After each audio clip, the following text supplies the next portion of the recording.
ఇప్పుడు ఆగలేదు అనుకో కొడుక గుడ్లు విసుకుతే గోడీలు లెక్క అయితే ఆగుతావు ఆగవా? నీ నాగా నీకు దండం పెడితే ఎవరి ముఖం చూసిండ్రా ఇట్లా కలిగి నువ్వు పిల్లల జనగబట్టినట్టు. ఆగకపోతే ఆడను వేరే కుచ్చి కుడకలేదని చెప్తున్నా. తీరుకొనిస్తా ఓరా పూక ఏదైనా కలిసిన బర్రెం పడి దున్నపోతు పడ్డాడు నాయం పడి పడ్డావు పంది పీచల్లని.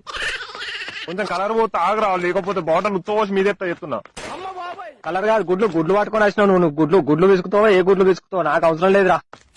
పెళ్లి కూడా కాలే నాకు అసలు. నేను ఆగా గుడ్లు గుంజుకతే పోరా కుక్కూరు కలిసినట్టు నాయం పడి ఉరికత్తా నువ్వు.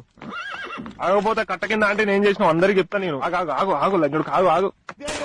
ఓ నీ తాతలు కూర్దాని కుట్టెలక కుర్రా దెంగ ఆంటీ ఎందుకు వచ్చిందిరా మధ్యలో?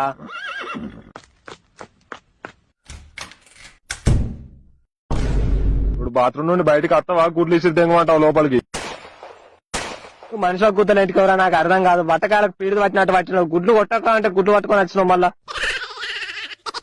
ఆడపంటే ఆడోళ్ళయ్యావు నీకంటే ఓలి అని రంగులు పూసుకుంటారు. నువ్వున్నావు ఎందుకు? నువ్వేమన్నా అనుకోరా గుద్దను అలా కొట్టుకున్నా నేనైతే బయటికి రారా. గుద్దాకిలో లాస్ట్ ఇయర్ నేను రాను అంటే గుడ్లు కొట్టిరు, గుడ్లు విసికిరు. నాకు అవసరం లేదు బయటికి రా, లేకపోతే బాటిల్ ఉచ్చవచ్చి మీ తీసిద్దంటే చెప్తున్నా. లంజనేది కోపం గుంజనేది తీసినట్టు వద్దురా నీకు దండం పెడతా ఓరా వదిలేరా ఓలి అని ఆగని తెంగుతున్నావు మనిషిని.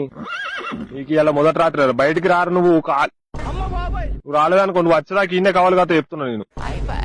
గండ పిల్ల మూడవ కలరే పోయిరా నీకు దండం పెడతా. కలరే పోతా రారా నువ్వు కొద్దిగా బయటికి రా, నువ్వు బయటకి అయితే రారా నువ్వు. దా బయటికి దా.